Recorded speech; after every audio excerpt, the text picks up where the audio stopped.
राधे राधे। आज हम लोग इस वीडियो में बात करेंगे कि ऑर्डर बुक इन्वेस्टिंग हमें क्यों नहीं करना चाहिए।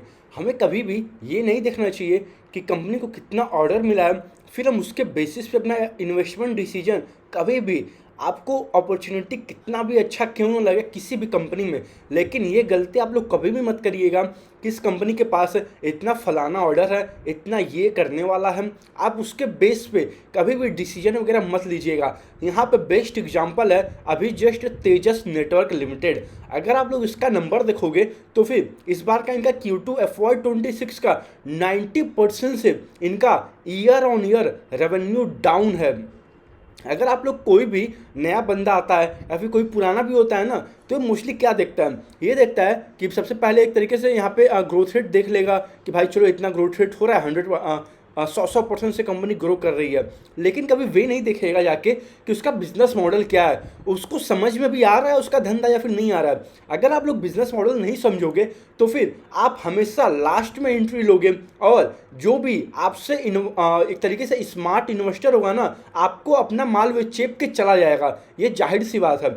और यहाँ पे बेस्ट एग्जांपल अभी हम बात कर सकते हैं तेजस नेटवर्क का। अगर आप लोग देखोगे इनको हाल में BSNL की तरफ से ऑर्डर्स वगैरह आ ही रखे थे, तो फिर उसकी वजह से इनका ऑर्डर बुक बहुत ही तेज़ी से इंक्रीज हो गया। ठीक है, जब ऑर्डर बुक इनका इंक्रीज हुआ तो फिर इनका जाहिर सी बात है रेवेन्यू में भी उनको उसका इफेक्ट वगैरह देखने को मिलेगा ही। यानी कि जो रेवेन्यू यहाँ पे था वे रेवेन्यू बढ़ बढ़ के यहाँ तक हो गया, यानी कि वे 100% का ग्रोथ दिखाने लगी कंपनी। लेकिन अगर कोई थोड़ा सा भी दिमाग लगाता, ये देखता कि भाई ये ऑर्डर बुक जो आ रहा है कब तक आएगा, आखिर मान लो ये जो भी 4G 5G का जो भी प्रोडक्ट वगैरह बना के आगे फिर उसको देती है BSNL को, तो फिर जाहिर सी बात है आप लोग खुद सोचो, एक ये लिमिटेड है, ऐसा तो है नहीं कि लाइफ टाइम तक या फिर पूरे हर एक साल BSNL अपना टावर वगैरह बढ़ाएगा, ऐसा तो है नहीं, जाहिर सी बात है। तो फिर यहाँ पर कोई थोड़ा सा भी अपना दिमाग लगाया होता कि भाई ये एक ऑर्डर बुक इन्वेस्टिंग हम लोग कर रहे हैं कि भाई इसके पास तेजस के पास 3,000 करोड़ का ऑर्डर है, 4,000 करोड़ का ऑर्डर है। लेकिन अगर कोई ये बस देख लेता कि भाई ये ऑर्डर बुक रहेगा कब तक, क्योंकि मान लो अगर कंपनी के पास 5,000 करोड़ का ऑर्डर बुक है, उसमें से अगर 3,000 करोड़ ऑर्डर बुक का एग्जीक्यूशन हो गया, यानी कि अब मान के चलो 2,000 करोड़ ही तो अब बचाना ऑर्डर है वो आखिरी में, तो फिर अब उसको भी अगर जब एग्जीक्यूट कर लेगा तो कंपनी के पास कुछ अब ऑर्डर ही नहीं रहा। तो फिर अब कंपनी वेट करेगी, जब ऑर्डर आएगा तो फिर कंपनी अपना टॉप लाइन को दिखाएगा। तो यहाँ पे आप यहाँ देखोगे तो फिर इनका यहाँ पे 100% के अराउंड ग्रोथ होता था हर एक क्वार्टर में, ईयर ऑन ईयर। आप लोग फिर देखोगे लास्ट 2 क्वार्टर से Q4 FY25, यहाँ पे आप लोग देखोगे इसके पहले अगर देख लोगे थोड़ा सा Q3 FY25 में वहाँ पे 350% का ईयर ऑन ईयर ग्रोथ हुआ था। लेकिन अगर कोई भी जाके वहाँ पे बस एक बार चेक कर लेता कि भाई उस समय अब क्या ऑर्डर बुक रह गया as compare to the last few quarter, तो यहाँ पे आप लोग अगर देखे होते तो उनका ऑर्डर बुक वहाँ पे स्लो होना स्टार्ट हो गया था। और साथ में स्लो होने के साथ साथ BSNL ने भी जितना एक तरीके से अपना उसको जितना नेटवर्क वगैरह एक्सपेंड करना था वे मोस्टली कर चुका था। तो जाहिर सी बात है वे लाइफ टाइम तो करेगा नहीं, लाइफ टाइम तो मतलब ऑर्डर देगा नहीं, चाहे कोई भी कंपनी हो, किसी भी कंपनी को दे। तो फिर आप लोग देखोगे फिर उसके बाद Q4 से 44% का आ गया ग्रोथ इंजन। लेकिन अगर मान लो आप यहाँ पे नहीं देखते तो कम से कम आप Q4 में देख लिया होता आपने जाके कि भाई Q4 में 44% का ग्रोथ आ गया, और जो कंपनी मतलब 300%, 600%, 700%, 250%, 100% का ग्रोथ कर रही थी, वे कंपनी डायरेक्ट 44% का ग्रोथ इंजन पे आ गया। लेकिन वे लोग ये ना देख के ये देख रहे थे कि भाई इसका जो वैल्यू है वे गिर गिर के एकदम नीचे आ गया, और इसका जो एक तरीके से P रेशियो है वे नीचे आ गया। वे लोग ये देख के बाई कर रहे थे।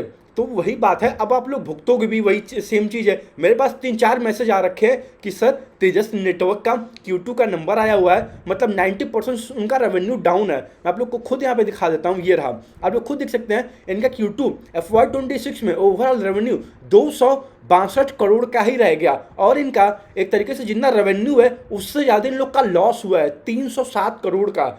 तो आप लोग खुद देखोगे अभी अब फिलहाल के पास अगर कोई भी अब जाके देखेगा तो जाहिर सी बात है अब फिलहाल के लिए एक तरीके से ग्रोथ जो था वो एक तरीके से पूरा हैम्पर हो गया है। अब आप लोग, इसीलिए मैं हमेशा कहता हूँ आप लोग वहीं पे अपना रिसर्च वगैरह ऑन करिए, वहीं पे आप अपना कॉल वगैरह लीजिए, वहीं पे आप अपना इन्वेस्टमेंट वगैरह कीजिए, जहाँ पे आपको बिजनेस के बारे में पूरा अंडरस्टैंडिंग हो। अगर आपको बिजनेस का 1% में कुछ समझ नहीं आ रहा है ना, अगर आप उस साइड जाओगे, वहाँ पे जब ग्रोथ हैम्पर स्टार्ट होगा, तो जाहिर सी बात है आप समझ नहीं पाओगे, और उस समय आप सस्ता देख के और आप अपना एवरेज करने लग जाओगे, तो फिर वहाँ पे आपको लॉसेस और बढ़ने लग जाएंगे कम होने की जगह। तो इसीलिए मैं कहता हूँ हमेशा आप लोग ऑर्डर बुक इन्वेस्टिंग से दूर रहिए, चाहे कुछ भी हो जाए, चाहे वहाँ पे कितना भी आप लोग को दिखे कि भाई ग्रोथ बहुत हाई है या ग्रोथ इतना आने वाला है, भाई दूर रहो उससे अगर आप नहीं समझ पा रहे हो। हाँ, अगर आपको पता है कि भाई ये ग्रोथ है और ये ऑर्डर बुक है, ये यहाँ पे एग्जीक्यूट हो जाएगा, तो फिर इसके बाद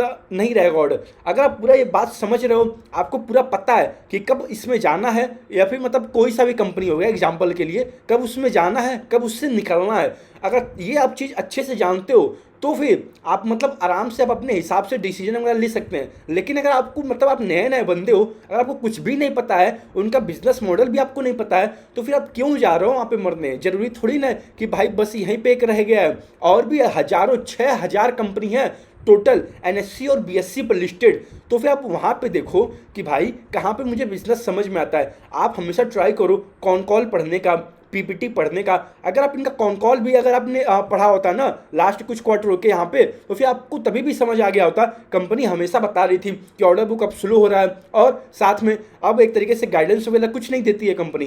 तो जाहिर सी बात अगर थोड़ा सा भी कोई दिमाग लगा के इनका इन्वेस्टर प्रेजेंटेशन पढ़ा होता लास्ट फ्यू क्वार्टर का, और साथ में इनका कॉन कॉल एक तरीके से देखा होता, तो जाहिर सी बात है वो एक तरीके से Q3 FY25 में ही समझ जाता कि भाई अभी एक तरीके से गेम ओवर हो चुका है फिलहाल के लिए। अब आने वाले फ्यूचर में कब ग्रोथ आएगा, कब ऑर्डर बुक आएगा, हमें कुछ भी नहीं पता। तो इसीलिए मैं हमेशा कहता हूँ आप लोग हमेशा हर एक कंपनी को ट्रैक करो। अगर आपको समझ में आता है तो फिर आप फर्दर उसको और अच्छे तरीके से उसके बारे में पढ़ो। अगर आपको नहीं समझ में आता है तो भाई उसको बंद करो। आगे अभी भी फिलहाल के लिए मार्केट में 6,000 कंपनी है, तो फिर ऐसा तो होगा नहीं कि 6,000 कंपनी में आपको 10-20 कंपनी जो आपको समझ में आता हो वहाँ पे हाई ग्रोथ कंपनी ना मिले, ऐसा हो ही नहीं सकता।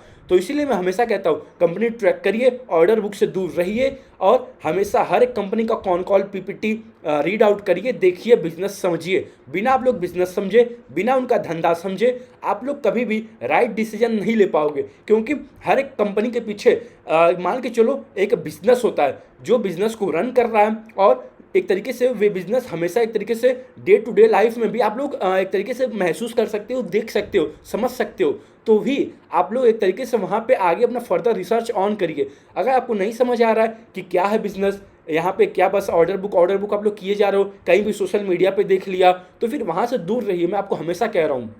तो चलिए इस वीडियो को यहीं तक रखते हैं। ध्यान रखिएगा ये कोई भी बाई और सेल रिकमेंडेशन बिल्कुल भी नहीं है। मैं बस आप लोग का जो एक तरीके से क्वेश्चन वगैरह आ रखा है मेरे पास, मैं बस वही आप लोग को बता रहा हूँ कि क्या करना चाहिए क्या नहीं करना चाहिए, जो मुझे सही लग रहा है। आपका डिसीजन कुछ और हो सकता है, और आप लोग अगर कुछ और प्रॉब्लम्स वगैरह है तो आप लोग मुझे कमेंट बॉक्स में भी बता सकते हैं, मैसेज भी कर सकते हैं वहाँ पे, और हम लोग डाउट क्लियर वगैरह कर लेंगे। लेकिन ध्यान रखिएगा ये कोई भी बाई और सेल रिकमेंडेशन बिल्कुल भी नहीं है, ये बस एक एजुकेशनल पर्पज के लिए ही वीडियो है। आप लोग अपना रिसर्च वगैरह खुद कीजिएगा। राधे राधे।